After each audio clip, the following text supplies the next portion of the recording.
Início aos trabalhos do segundo período do 30º Fórum da Associação Nacional de Servidores Integrantes das Auditorias Internas do MEC. Mais uma vez, lembramos aos presentes que todos os aparelhos celulares deverão manter em modo silencioso ou desligados para evitar problemas. Nós gostaríamos de dar um aviso que lá fora estão acontecendo outras atividades. Não é só o nosso fórum que está acontecendo aqui, inclusive neste andar, e ao mesmo tempo, né? E dessa forma, então, nós pedimos que vocês evitem formar grupos, chegar lá fora e conversar, porque está incomodando os outros setores, e também porque vai ser formado a mesa do coffee break, e é importante que não se formem grupos ali fora e evitem o movimento lá, né? Então, quando vocês saírem, precisar sair, de preferência um de cada vez. Convidamos nesse momento o Dr. Márcio Aurélio Sobral para proferir a primeira palestra técnica desta tarde sobre procedimentos e técnicas de auditoria. Destacamos que o Dr. Márcio Aurélio Sobral é graduado pela Universidade de São Paulo e é representante do Núcleo de Ações de Prevenção da Corrupção da Controladoria Geral da União Regional São Paulo. Instrutor e palestrante da CGU nas disciplinas Orçamento, Finanças Públicas, Licitações e Contratos Administrativos, Controladoria e Transparência Pública. Registramos ainda a presença da senhora Ana Maria Rodrigues Pinto, que é agente administrativo da CGU Regional São Paulo, que estará dando apoio ao Dr. Márcio durante a apresentação.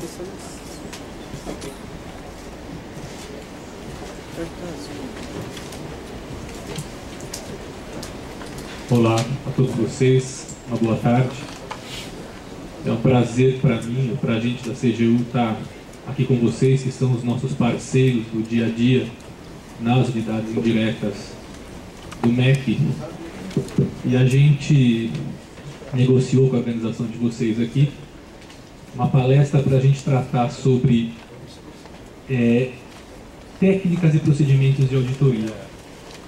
Por que a gente propôs isso e por que a organização desse evento também quis isso?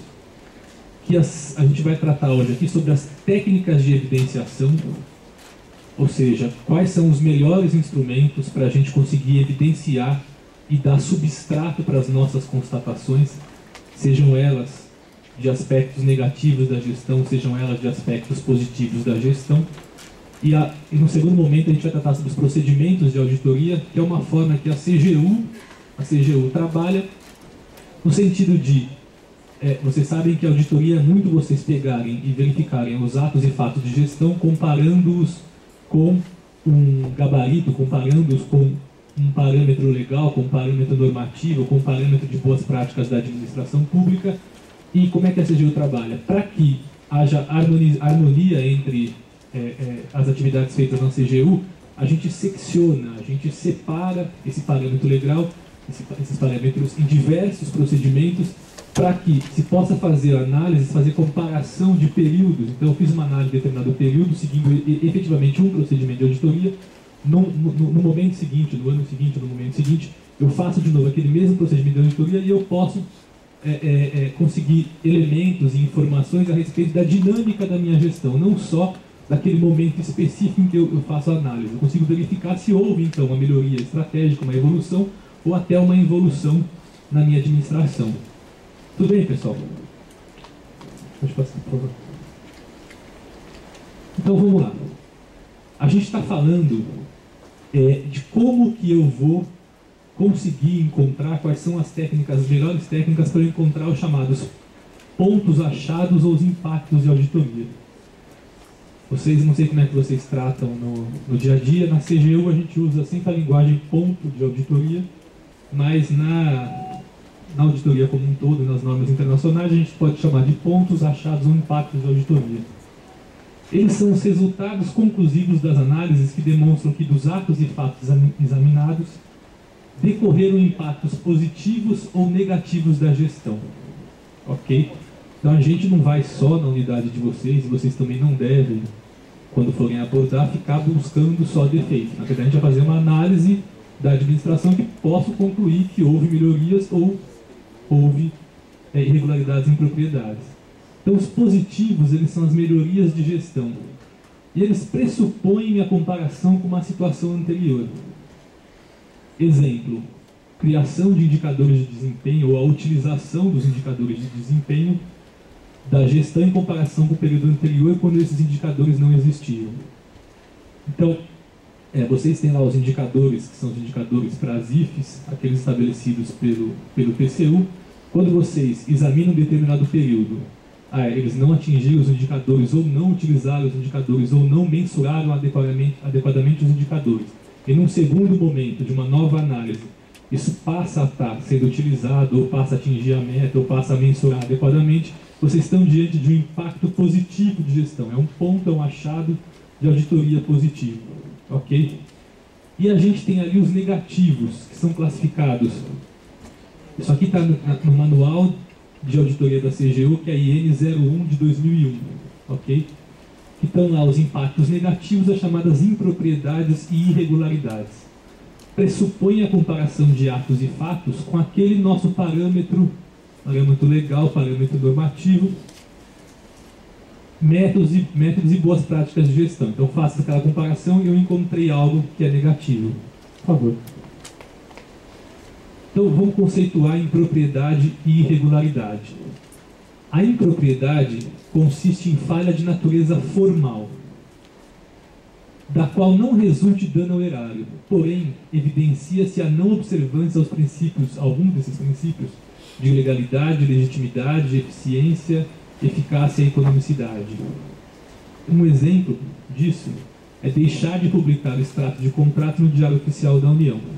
Então, se eu deixo de publicar no Diário Oficial da União o meu edital de licitação, eu posso estar incorrendo numa falha muito mais grave do que se eu deixar de publicar só no final do meu extrato. Porque se eu deixar de publicar no início, eu posso ter uma competição, posso limitar a minha competição, limitando a minha competição, eu posso ter em decorrência disso menos gente participando, em tese eu tenho menos disputa, em tese eu não tenho uma compra tão vantajosa quanto aquela que eu teria se eu tivesse uma participação mais ampla. Então, isso pode até incorrer num direcionamento de licitação, numa inexecução contratual, num sobrepreço. Agora, quando simplesmente no final de todo o processo que eu fiz, imaginando-se com lisura, eu deixo de publicar lá no prazo de 15 dias o extrato do Diário Oficial da União, aquilo é uma falha apenas formal, que eu posso, mesmo que eu tenha vencido o prazo de 15 dias, lá no 20º dia fazer a publicação, eu não vou ter grandes consequências. Essa classificação de impropriedade, vocês recebem certificações da CGU que vão lá para o julgamento feito pelo Tribunal de Contas da União. A gente leva em consideração as impropriedades e irregularidades, as suas quantidades, o impacto que elas têm na gestão, para definir qual vai ser o certificado que a unidade vai levar. Se vai ser um certificado de regularidade plena, se vai ser um certificado de ressalva ou se até vai ser um certificado de irregularidade. Então, a gente considera, analisando cada item, qual o impacto que ele tem dentro da gestão. Ok? A irregularidade é caracterizada pela não observância daqueles mesmos princípios, que são lá os princípios que estão no artigo 37 da Constituição, que são aqueles princípios que estão na nossa atividade, lá dos artigos 70 a 74 da Constituição, que prevê a atividade de controle, especialmente o artigo 74, que prevê a nossa atividade de CGU e a de vocês. São esses princípios, constatando-se a existência de desfalque, alcance, desvio de bens ou outra irregularidade que resulte prejuízo quantificável ao erário. Por exemplo, adquirir produtos acima do valor de mercado.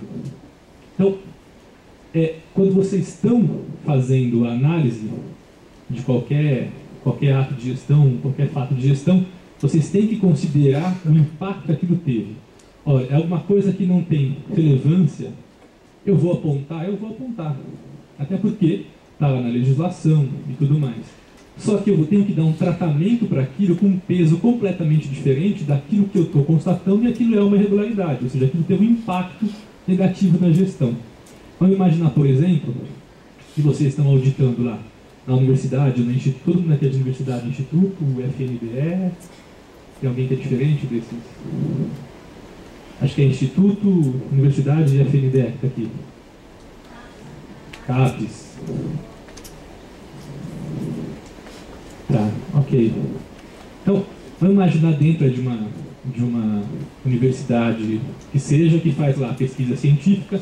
Para fazer pesquisa científica eu tenho determinados equipamentos laboratoriais e tudo mais.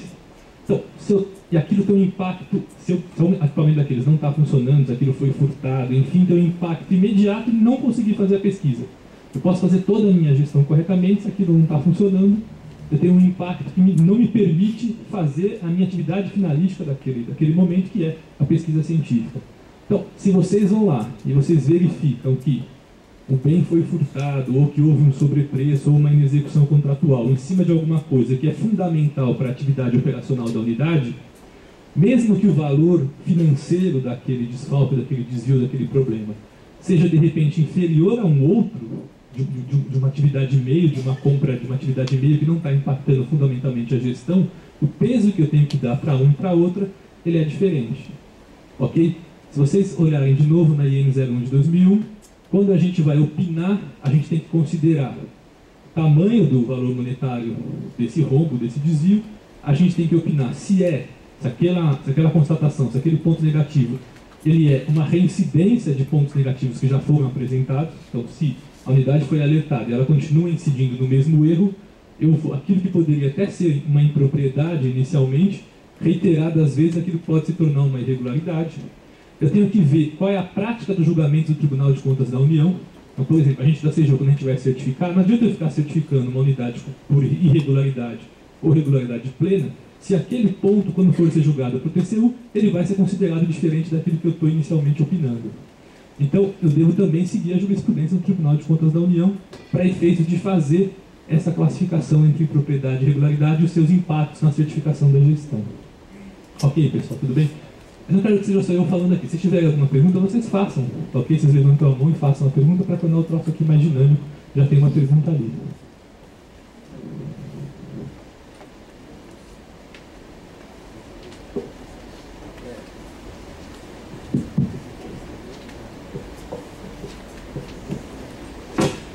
Bom, boa tarde. É o seguinte, eu tenho uma pequena dúvida. Eu acho que tanto os institutos como as universidades hoje, eles estão passando por uma fase de expansão, né? Então, o que é que acontece? Às vezes ele compra um prédio pronto e esse prédio precisa de uma reforma. Aí, geralmente, esse prédio ele tem uma garantia legal, né? Que eu acho que são 20 anos, pela PNR. De repente, esse prédio precisa de uma reforma e, para não perder a garantia legal, tem que contratar a construtora que edificou esse prédio. Mas aí, até que ponto pode-se contratar essa construtora se, por exemplo, o valor orçado no mercado por 50 mil e essa construtora cobra pelo mesmo serviço 50 mil? E aí, como é que deve agir o Instituto? Se a gente sair um pouco do nosso contexto aqui, indo lá para a lei de licitações, uma das possibilidades de dispensa de licitação é quando você tem garantia. Para não perder a garantia de qualquer tipo de produto, você vai contratar o seu fornecedor original. Ok? Então, havendo garantia de equipamentos e de qualquer outra coisa, vocês, para não perder a garantia, é dispensável a licitação para buscar esse fornecedor original. Agora, preço de mercado, sempre. Ok? Então, em qualquer situação, eu preciso ter o preço de mercado. É princípio, lá do artigo 37 da Constituição, princípio de eficiência, princípio de economicidade, eu tenho que manter. Numa situação como essa, se for dentro do seu exemplo aí, enquadrado, vocês podem dispensar a licitação e contratar a empresa, e contratar, enfim. Mesmo assim, sendo muito superior ao valor do mercado? Não, superior ao valor de mercado, nunca. Muito superior ao valor de mercado, mas então, nunca. No caso desse, como é que vai proceder a instituição? Ela precisa de um serviço, né? A construtora faz esse serviço, só que o valor de mercado, como o exemplo que eu dei, não sei se falei 5 mil, 50 mil, mas é 50 mil. E essa empresa cobra 500 mil reais. Você falou 50 e 50, né? 2 vezes. Desculpa, eu me enganei. Não, assim, numa situação como essa, cujo valor ele está claramente fora do valor de mercado, eles não podem contratar. Uma questão até de uma decisão política se eu vou tomar. Eu faço a reforma com outra empresa, perco a minha garantia original, ou eu vou pagar um valor super excedente ao valor de mercado. É uma coisa bem complicada, mas eu aconselharia vocês a não contratar a empresa se evidentemente o preço dela é uma diferença absurda em relação ao preço de mercado. Né? Abrir negociação, buscar negociação, até porque a empresa ela não pode se amarrar a qualquer instituição pública cobrando o preço que ela quiser em função da garantia. De repente, com a decisão política, eu abro mão da garantia, se a minha reforma é necessária, ela é fundamental, e eu não posso pagar um preço absurdo desses. Até porque vocês vão ser questionados, né? A instituição vai ser questionada se cobrar um preço, uma diferença. Agora, essa é uma diferença, porque o preço de mercado também é assim. Vocês vão no mercado fazer lá os seus orçamentos, né? Tradicionalmente, sempre que eu pergunto nas aulas de licitação para as pessoas quantos são os orçamentos que eu tenho que fazer para iniciar um processo licitatório. Aí todo mundo levanta a mão e diz, você tem que ter no mínimo 3 orçamentos. Isso não está em lugar nenhum. Porque, na verdade, eu tenho que ter valor de mercado. Para eu atingir o meu valor de mercado, eu tenho que fazer tantas quantas forem as cotações necessárias para que eu chegue ao valor de mercado. Por exemplo, se eu vou comprar um equipamento, alguém me dá um preço de 5 mil, outro me dá um preço de 10 mil, outro me dá um preço de 15 mil, qual é o meu valor de mercado? É 5 mil que é o menor preço? É 10 mil que é a média? É 15 mil? Na verdade, eu não sei qual é o meu valor de mercado. Então, eu tenho que buscar e fazer tantas quantas forem as cotações para chegar no valor de mercado. Se essa empresa detentora ali do contrato original ali, ela está cobrando um preço que ele é nitidamente maior do que o preço de mercado, eu não posso contratar com ela. Se eu efetivamente tenho que fazer aquela obra ou aquela aquisição, a questão de eu pensar se vale a pena eu perder a garantia em função de não pagar o preço exorbitante que está acontecendo. Aí você tem que avaliar qual o tempo que resta para o final da garantia, o que é que eu vou mexer, se de fato eu fazer alguma alteração vai realmente perder a garantia. Tem uma série de coisas que têm que ser analisadas, tá ok? Mas eu não tenho uma resposta definitiva para essa sua pergunta, tá? Porque vai depender mesmo de uma decisão política em função do caso concreto. Ok? Tudo bem, pessoal? Ok, obrigada. Então vamos lá, pode passar. Então, para que a gente vá e faça essa comparação entre o meu parâmetro legal, normativo, de boas práticas de gestão e o que está acontecendo, eu vou utilizar de mecanismos de controle interno. Esses mecanismos, eles devem ser prioritariamente de caráter preventivo, permanentemente estar voltados para a correção de eventuais desvios, prevalecer como instrumentos auxiliares de gestão, estar direcionados para o atendimento a todos os níveis hierárquicos da administração. Então, lembrando, pessoal, a nossa função principal, nós somos um instrumento dentro do ciclo de gestão da administração pública federal. A função de controle interno não é a função, o seu objetivo não é ficar encontrando defeitos, o seu objetivo não sei se vocês lembram lá da teoria, se vocês já estudaram, a gente tem uma teoria que a gente está baseado no que chama PDCA, que é uma teoria que vem lá da engenharia, dos procedimentos de engenharia. A gente tem lá o P, que é o PLAN, que é o planejamento. Toda política pública é feita planejamento em cada uma das suas pastas, no caso de vocês, da educação. Você tem ali o DO, que é a execução, é o momento que aquilo está sendo executado. E aí vem a nossa função, que é o check, que é a função de controle, que é o C do ciclo do PDCA, que a gente vai ter que verificar se aquela execução está sendo feita adequadamente, de acordo com aquilo que foi planejado e de acordo com todos os parâmetros legais e normativos que regem aquelas matérias que a gente está examinando. Eventualmente, e isso acontece com vocês, acontece acho que mais com a gente da CGU, que a gente audita também em municípios e outros lugares, de você encontrar não só diferenças gerenciais ou problemas gerenciais em função daquilo que foi planejado, de encontrar também uma série de problemas que podem ser até crimes, podem ser até coisas graves, desvio de dinheiro, corrupção, conluio, crimes e outras coisas mais, né? Então, e é nossa obrigação também informar os órgãos competentes, ou no caso da CGU, tomar algumas atitudes quando ela é competente para isso, mas a nossa função primordial é, dentro desse ciclo, fazer a atividade de cheque, de controle, a atividade de checagem. Depois a gente tem lá a atividade de ação, ou seja, o órgão, no caso a administração de vocês lá, a reitoria, os diretores, os pró-reitores, eles têm que tomar providências no sentido de remediar aquilo que vocês apontaram, ou tomar providências para ressarcir o erário, se for o caso, e principalmente aquelas informações que foram geradas durante todo o ciclo, a parte de execução, a parte de checagem, a parte de ação, tem que retroalimentar o planejamento para que no próximo ciclo de execução, no próximo ciclo orçamentário, aqueles mesmos problemas eles não voltem a acontecer. Okay? Então, nosso objetivo é essa atividade dentro de um ciclo que não está envolvendo só a controladoria, ou, no caso de vocês, os controles internos, Está envolvendo o Ministério do Planejamento, está envolvendo todos os ministérios, o Ministério da Educação, está envolvendo o governo como um todo. Tudo bem? E a gente usa, basicamente, pode passar, por favor, dois mecanismos principais. A auditoria e a fiscalização. Pode passar. O que é a auditoria? A auditoria ela visa avaliar a gestão pública. Quando a fiscalização ela visa dar uma resposta mais rápida se aquele objeto que devia estar sendo construído, comprado, realizado dentro do meu programa, dentro da minha atividade, dentro da minha ação, de acordo com o meu orçamento público que foi aprovado, é uma resposta mais rápida se aquilo está, se existe ou não, se está funcionando ou não, se foi comprado ou não. Já a auditoria, ela serve para dar respostas. Se eu cheguei lá e verifiquei que aquilo está funcionando, a auditoria tem que ser capaz de dizer que realmente está funcionando por quê? Porque os mecanismos de controle interno administrativo estão funcionando corretamente, porque eles estão, as unidades estão preparadas para executar aquilo corretamente, ou se tem problema, ser capaz de identificar quais são as fontes, as causas daquele problema e dar recomendações gerenciais para que aqueles problemas não voltem a ocorrer. Então, a auditoria, deu para entender que ela é bem mais profunda do que a fiscalização. Tá ok? Tudo bem? Então, a auditoria, que é garantir resultados operacionais na gerência da coisa pública, a fiscalização, verificar se os meios de controle administrativo são eficientes e adequados. Por favor. A finalidade da fiscalização é avaliar a execução dos programas de governo previstos no orçamento, dando aquela resposta rápida, dizendo o que devia ter sido comprado. Por exemplo, expansão universitária, como ela citou o exemplo.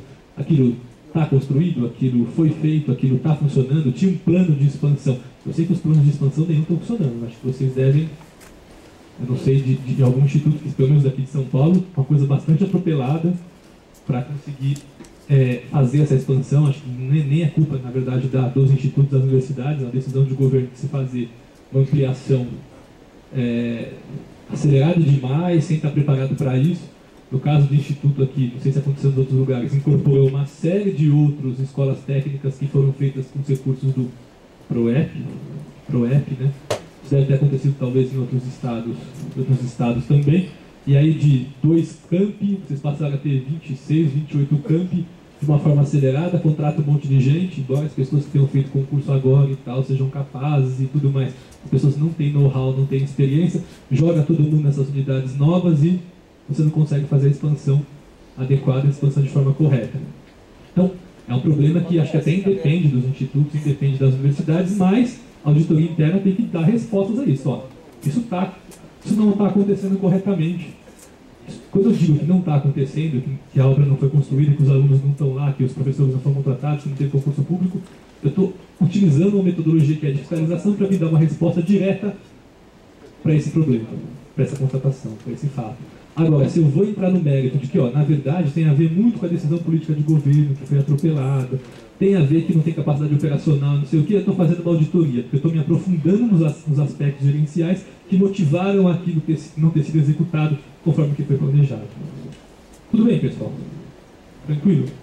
Acho que muitos de vocês já devem estar cansados de ouvir isso no dia a dia, né? Mas pediram para eu repetir, então eu vou repetir. Disseram que tem muita gente nova aí que está entrando nas auditorias internas do Brasil afora e que seria importante a gente revisar, para aqueles que já conhecem, revisam os conceitos, e para aqueles que estão entrando agora, aprender um pouco ali sobre o objeto de trabalho de vocês. Então, a nossa tarde aqui são procedimentos e técnicas de auditoria, que também se utiliza em parte para fiscalização, mas a gente principalmente vai tratar de auditoria. O que é auditoria? É um conjunto de técnicas que visa avaliar a gestão pública pelos processos e resultados gerenciais e a aplicação de recursos públicos por entidades de direito público e privado, mediante a confrontação de uma situação encontrada com determinado critério técnico, operacional ou legal. Ok, pessoal? Ficou clara a distinção de fiscalização e auditoria para vocês? Pode passar, por favor. Pode passar. Então vamos lá. Técnicas de auditoria. Essas técnicas são os métodos, os procedimentos, as formas que a gente vai utilizar para conseguir evidenciar o que a gente está examinando. Ou seja, dar suporte fático, dar suporte documental, dar substrato para aquela informação que a gente vai colocar no relatório. A gente tem que ter convicção daquilo que a gente está levando para relatório. E para ter convicção, a gente tem que ter feito todo o procedimento de exame, de apuração, de busca da informação, da busca das evidências, da forma mais correta possível. Ok? Então a gente tem lá, são 7 técnicas: indagação oral escrita, análise documental, conferência de cálculos, confirmação externa, exame dos registros, correlação das informações obtidas e inspeção física. Pode passar, a gente vai passar uma a uma delas. Indagação oral possibilita a coleta de informações testemunhais com a finalidade de obter explanações detalhadas sobre itens não usuais, confirmar e esclarecer fatos e dados, obter dados, opiniões e ideias.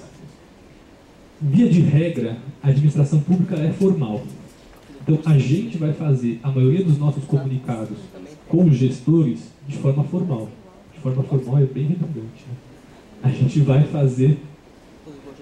normalmente a gente vai mandar uma solicitação de auditoria, uma solicitação de fiscalização, memorando, ou seja, comunicações formais com o objetivo de ter também respostas formais.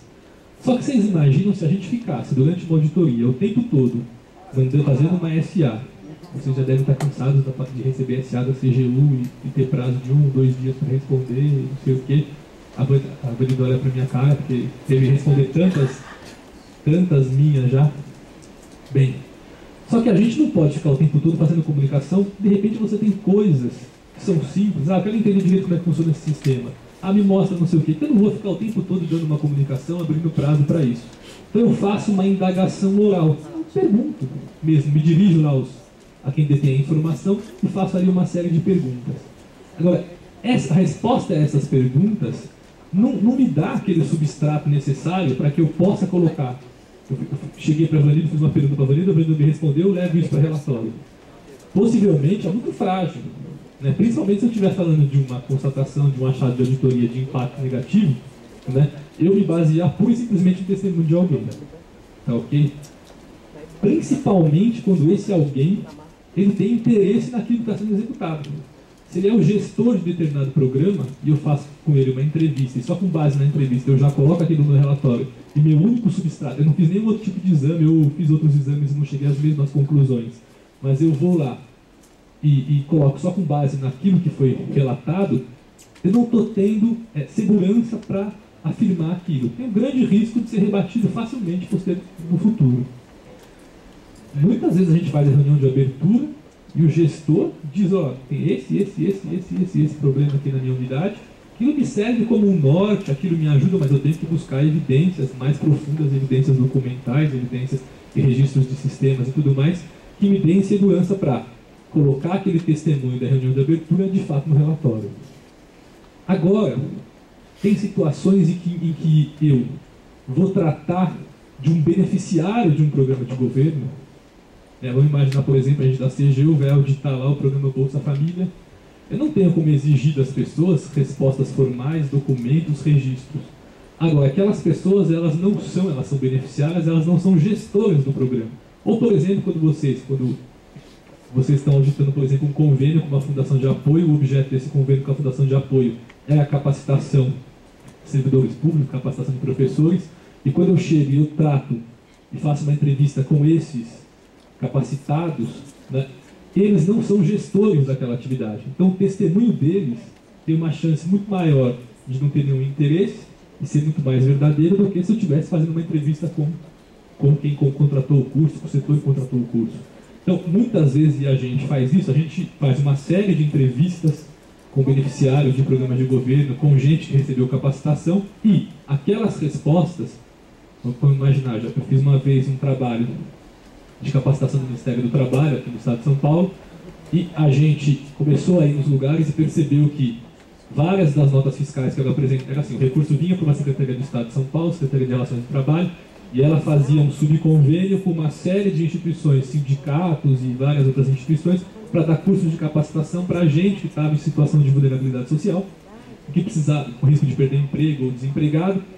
E aí a gente começou a perceber nas prestações de contas de instituições distintas e lugares distintos que tinha uma coincidência muito grande das mesmas empresas sendo apresentadas como fornecedoras. E aí a gente fez um trabalho de circularização ligando para todas essas pessoas que tinham recebido os cursos, e vários deles disseram que não tinham feito curso nenhum, não tinham feito matrícula nenhuma, não faziam a menor ideia porque o nome dele estava naquela lista. Então aquela informação obtida por eles, muitas vezes por telefone, né, é a informação que a gente usou como evidência, porque eles eram beneficiários, não eram gestores. Agora, eu não poderia chegar para o gestor do convênio, do subconvênio, fazer uma entrevista com ele, e ele me dizer, não, o curso foi executado, foi correto, foi dentro dos valores legais, não sei o quê, e eu parar simplesmente nesse exame e colocar isso para relatório. Então, indagação oral é a mais frágil das minhas evidências quando eu estiver tratando com o gestor. Mas ela serve como evidência quando não for o gestor, for um beneficiário da política pública, e quando eu não tiver outros meios de documentar isso, que não sejam só entrevista. Ok, pessoal? Tranquilo? Por favor. Indagação escrita consiste na apresentação formal de questões ou solicitações para o respondente com a expectativa de obtenção de resposta escrita. Na administração pública não basta a gente fazer certo, a gente tem que demonstrar que faz certo. Por isso a administração pública vai ser sempre mais burocratizada do que qualquer administração privada. Você pode importar modelos e tudo mais, mas você é obrigado a evidenciar tudo que você faz, daí quase tudo que a gente faz acaba virando escrito. Então, quando a gente faz um pedido de uma solicitação de auditoria por escrito, espera-se também uma resposta por escrito que dá fidelidade, que dá segurança para eu trazer isso, de repente, para o meu relatório. Ok? Eu faço isso por solicitação de auditoria e de fiscalização, nota de auditoria, questionários estruturados, nota de auditoria. Está lá também na IN 01 de 2001.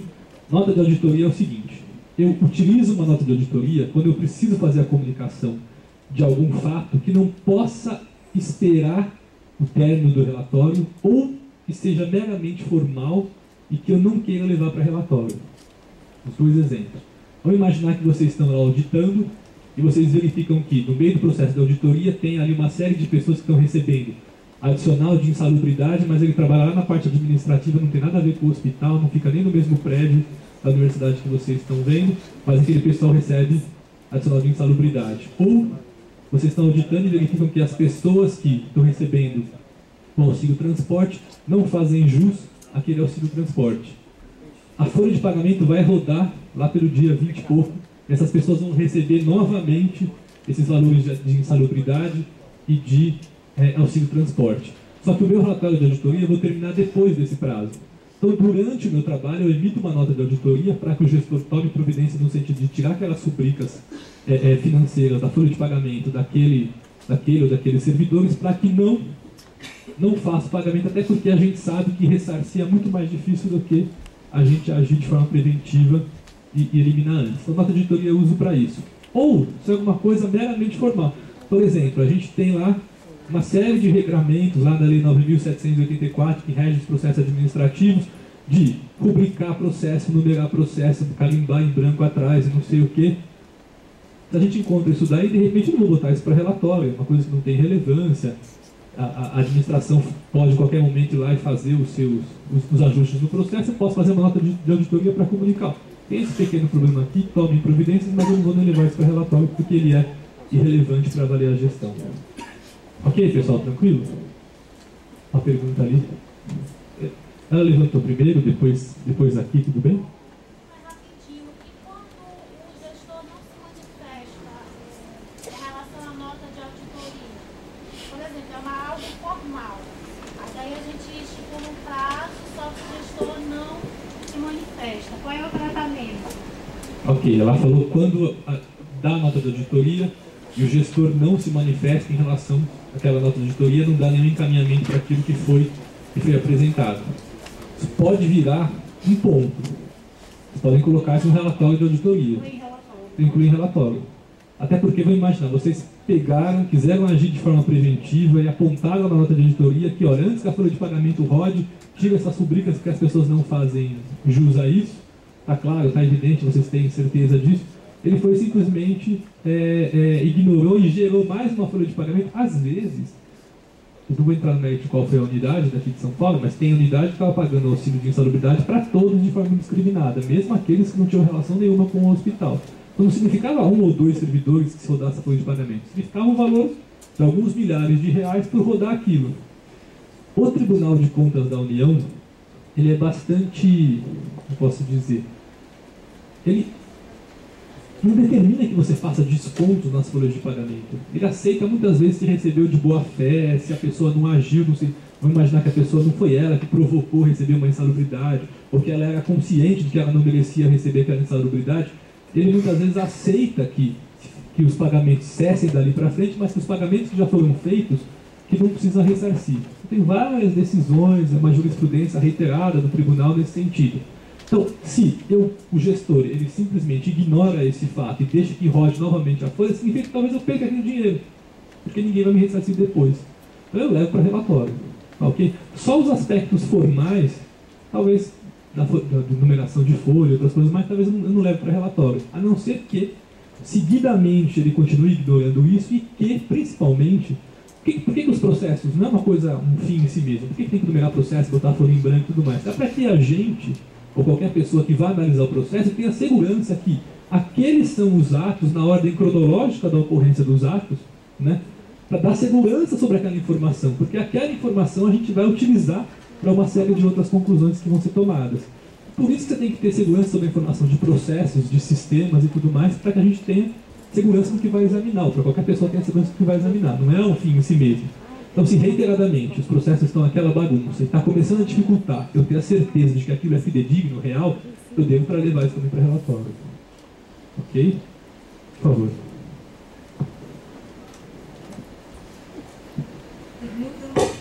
Pneu da Universidade Federal de Mato Grosso do Sul. Nota técnica, sempre aparece para a gente analisar ou tomar conhecimento. Fala um pouco sobre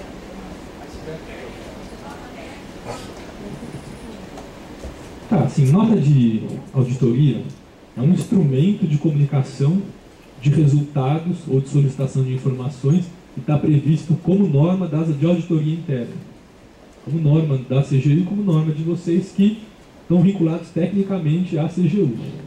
Né? Nota técnica é para fazer um esclarecimento sobre algum assunto. Então eu emito uma nota técnica que é um esclarecimento sobre algum fato, normalmente jurídico. Né? Eu faço aprofundamento, uma análise, uma interpretação, e eu distribuo aquilo. Às vezes de forma normativa, às vezes de forma não normativa. Tá, ok? Então, nota de auditoria, um instrumento de comunicação de fatos que são supérfluos ou, eu não vou levar para relatório, ou que são imediatos, eu preciso tomar uma providência imediata. Nota técnica é, normalmente, órgãos, ou pessoas, ou setores, fazendo uma interpretação jurídica, ou dando algum tipo de entendimento para uma matéria, e que eu comunico isso a quem vai utilizar aqueles resultados daquela análise. Que pode ser normativo, em alguns casos o Ministério do Planejamento, CGU, e não sei o que, você pode ser normativo, em outros casos não é vinculante da normativo, mas esclarece uma situação. Ok? Tudo bem? Normalmente a auditoria não vai emitir uma nota técnica. Tá? Até porque, vamos imaginar o seguinte, vocês não são, pessoal, vocês não são consultores. Tá ok? Não faz parte aqui do nosso objeto, a gente vai tratar disso, mas é fundamental para a auditoria que vocês tenham independência em relação aos atos examinados. Isso é fundamental. Isso é pressuposto. Porque se a gente é consultor, se a gente participa da gestão, o pessoal está rindo porque acha que vocês são instados o tempo todo a ficar opinando sobre determinadas matérias, como se vocês fossem consultores. Mas não é a função de vocês. Se vocês passam a ser consultores, vocês não têm mais independência para examinar aquilo, vocês passam a ser gestores daquilo que está acontecendo. Tá ok? Eu sei que na hora do vamos ver, senta lá o pró-reitor, senta lá o reitor, o cara do conselho, não sei o que, e fala assim, ó, fala sobre isso, opina sobre isso, né? Ok, se for uma coisa clara, bem tranquila, vocês podem até falar. Agora, se é uma coisa polêmica, interpretativa e tudo mais, vocês não digam. Né? Vocês podem até encaminhar consulta para a CGU, podem até encaminhar consulta para algum órgão. Não vamos também deixar de ser proativo para ajudar a administração. Mas não é a minha função. Muito menos a minha função, como já teve auditorias internas, que no fluxo do processo tinha um momento que a auditoria opinava. Dentro do processo, é uma espécie de parecerista. Parecerista é o parecerista da assessoria jurídica, não somos nós. Tá ok? Então, que nível de independência você tem para fazer exame em cima daquela informação se você participou dela? Você não tem. Você é um cogestor daquilo. E para a nossa atividade é fundamental ter essa independência em relação aos atos examinados. Se a gente não tem independência, a gente está fazendo auditoria. Por que a auditoria de vocês, por que a CGU, que era dentro do Ministério da Fazenda, agora é vinculada diretamente ao Presidente da República? Ela precisa ter independência em relação a todos os ministérios para ela poder auditar os programas dos ministérios. Por que vocês são vinculados aos conselhos universitários e tudo mais, ou aos conselhos, nem todos, mas deveriam, porque está em norma. Quem não é, deveria, porque está em norma isso. Tá ok? Então é uma coisa que tem que correr atrás para revisar. E a CGU dos estados de vocês tem que apontar isso daí.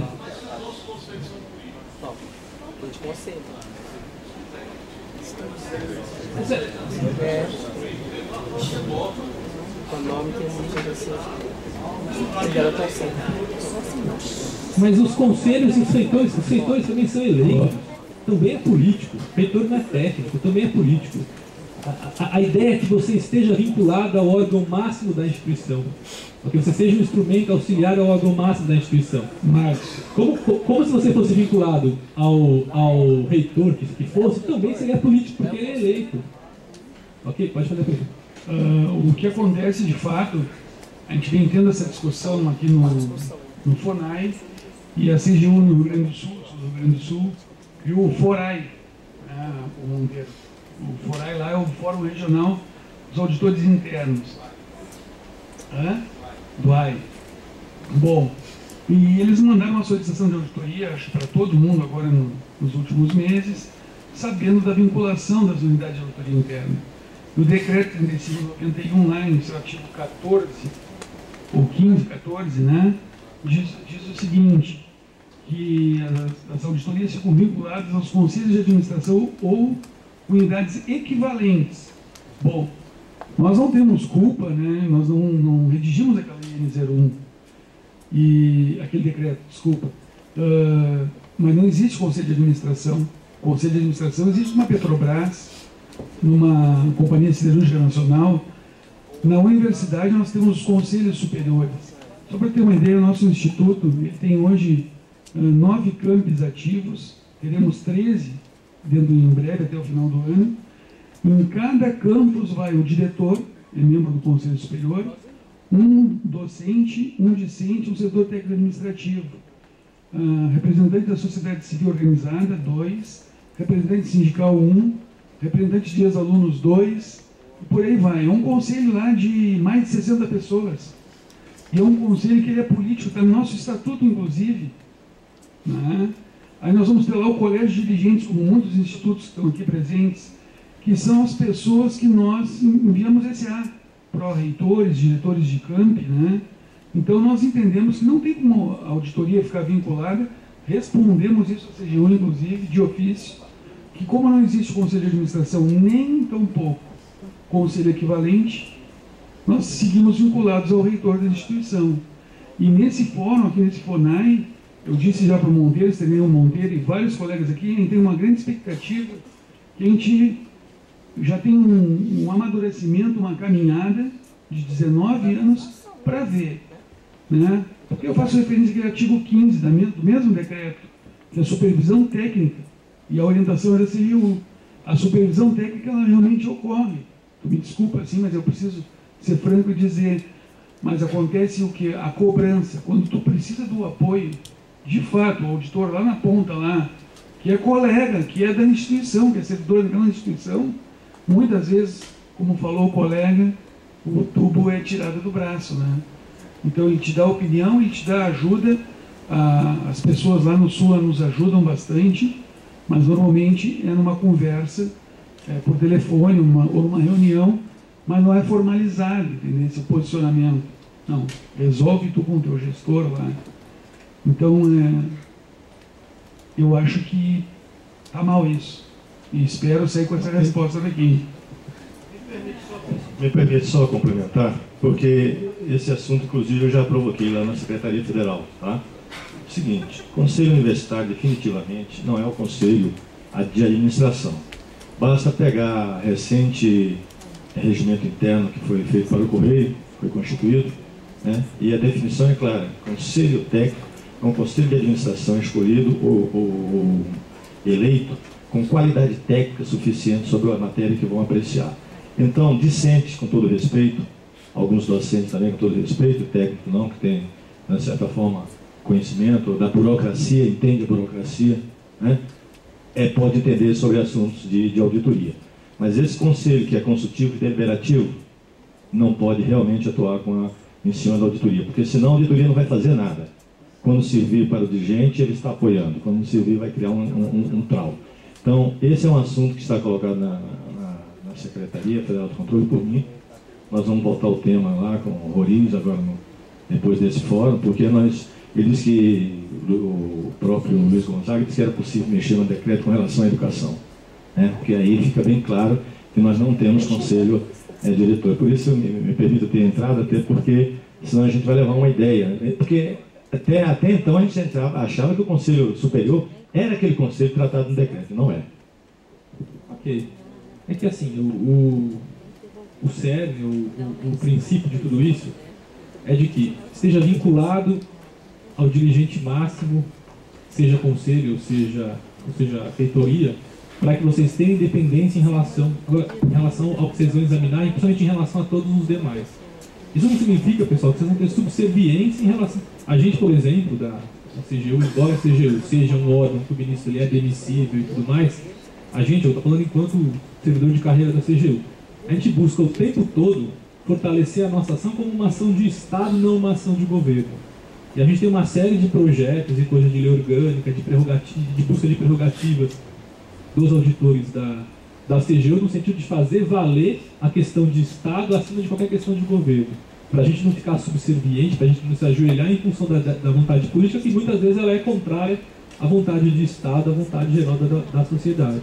Então, assim, eu concordo com vocês no sentido de ter que reformar, eu acho que vocês devem fazer pressão para isso.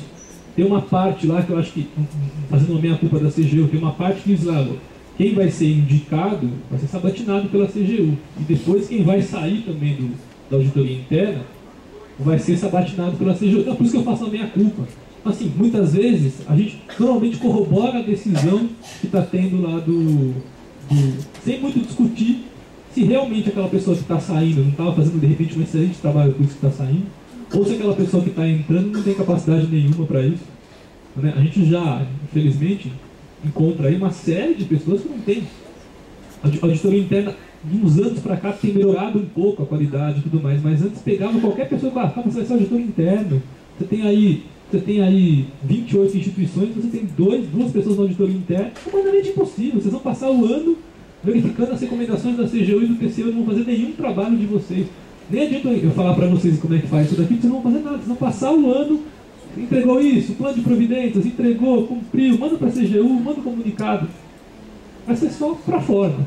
Vai assinar lá o relatório de gestão, prestação de contas, vai assumir informações das quais vocês não fizeram nenhum exame sobre elas e responde solidariamente por aquela informação. Né? Então, assim, essa é uma série de coisas que a gente tem que mudar. Qual que é a ideia? A ideia é que, para que haja independência, seja vinculada ao órgão máximo. Se os conselhos universitários não têm esse tipo de representação e são, na verdade, um empecilho para isso, concordo com vocês. Tem que buscar mudar a norma, de repente vincular a reitoria, a parte executiva da universidade, porque os conselhos eles não têm esse condão, pelo contrário, tendem a atrapalhar isso. Okay? Só complementando o que o colega já colocou e o Monteiro também, nós somos uma das universidades do Brasil que foram auditadas agora, né? Que não foram todas. Mas na realidade, eu brinquei com a turma lá que nós sofremos uma auditoria esse ano, né? E um dos pontos que foi bastante debatido na busca conjunta de soluções, que aconteceu na sexta e na segunda-feira, nós tivemos a CGU lá com a gente, foi justamente esse ponto da vinculação. E nós colocamos essa dificuldade, mostrando que o Conselho de Administração, e eles insistiam inicialmente que a gente fosse vinculado ao Conselho de Administração, e se isso acontecesse, a gente realmente não ia trabalhar. Você tem pró-reitores que não querem que a gente execute o trabalho, tem diretores que acham que a auditoria não devia existir, enfim, não dá para a gente trabalhar. E a gente mostrou isso como o único conselho hoje que nós, universidade, temos que seria coerente, né, mas seria o Conselho de Curadores, porque ele tem a prerrogativa de fiscalização. Então seria